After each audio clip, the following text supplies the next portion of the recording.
जाँदाखेरि के महसुस भयो भन्दाखेरि लगभग देशभरिका समस्याहरू देशभरिका कुराहरू उस्ता उस्तै रहेछन्। कृषिको समस्याहरू, पर्यटन क्षेत्रमा भएका समस्याहरू देखियो। तर एउटा गुड न्युज पनि छ त्यहाँ।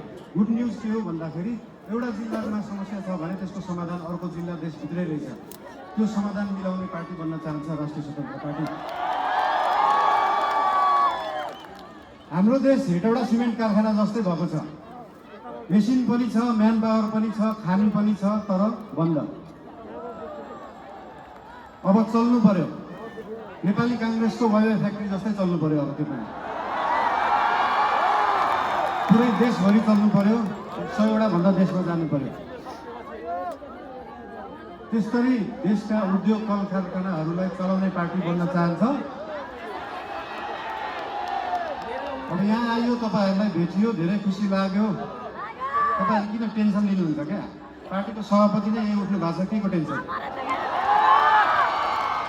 तपाईँहरूका समस्या, पुरै देशको समस्या सभापतिज्यू, हामी सबै पार्टीका नेतागण कार्यकर्तादेखि लिएर तपाईँ हामी सबै मिलेर अब देश बनाउने हो।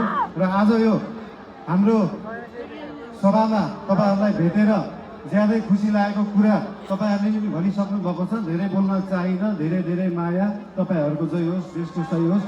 जय घन्टी, जय देश।